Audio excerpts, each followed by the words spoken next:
Hi, I'm Kevin with Precision Service. Behind me, I got the Nakamura Tome WT-300 or 30. I forget which one it is. So this thing's coming in for a rebuild.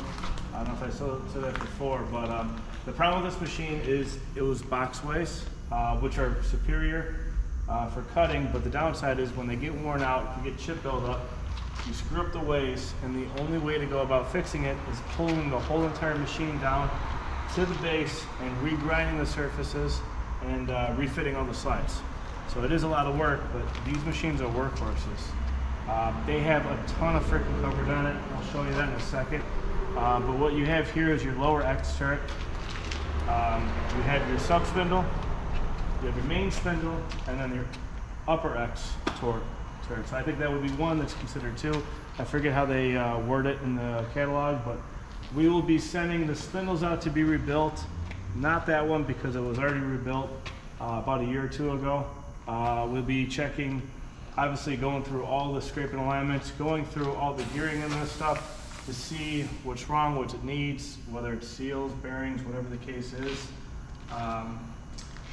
On bolt turrets, and then obviously we're going to be sending the bed out to be pressure washed and reground. Now you can kind of see, if you take a closer look at this thing, this is a lower turret. So the problem with the lower turret on any of these style machines is all the chips fall, right? Well, depending on what you're cutting, it falls in here and you're gonna get this wear. I got a light here to kind of see what I'm looking. I'm gonna grab the camera and you can kind of see the lines a little bit. That's wear marks. So what happened is the chips got underneath here and it rode in that surface. Now I'm going to bend down and you can see all that. That is no good, to say the least.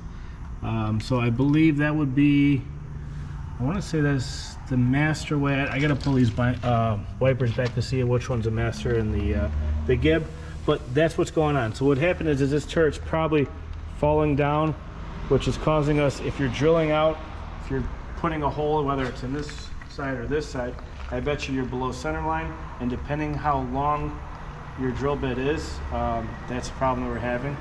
Not only that, though, this combination is just because you have wear here, you might have a couple thousandths here and there, which is going to throw you off. These don't feel terrible, but you can definitely feel the wear in the slides. So it's just compounding on everything. I mean, this machine's a workhorse, it runs in a robot cell, and this is a proper way to get the machine up and running for literally a fraction of the cost of new. These things are so expensive, but they last so long. It's like, how do you not spend the money? Linear guides are great. They're fast. They're cheaper to fix. But when it comes to cutting and stuff, these are superior, especially like harder metals and whatnot. But we're gonna send you some more videos. We're gonna pull this down. We'll put it on a bench, kind of go through it. This spindle, like I said, is all good. No issues there at all. We gotta check out the motors, put the belts on it, take a look at the actuators, replace all the lubrication on this thing because we don't want to run into the same problem again. All the weight covers will be sent out to company Metal in Motion up in Rockford. They do a really good job. Ball screws, I'm not sure. We're gonna try to rebuild them. If we can't, we're gonna buy new ones. So we'll go through all those and pretty much go to town on this thing. The bed, since I can grind the top here, I cannot grind the bottom because my rail gets in the way. So what I'm going to be doing is sending this bed out to a company in Ohio that has the ability to take this bed section and actually lean it up. So this is all four corner zero, and he'll grind it underneath this rail because he's wide enough. I don't have that ability. I'm debating if I grind this in the shop just to save him a little bit of time. But yeah, it's going to be a fun project. We'll kind of show you steps along the way.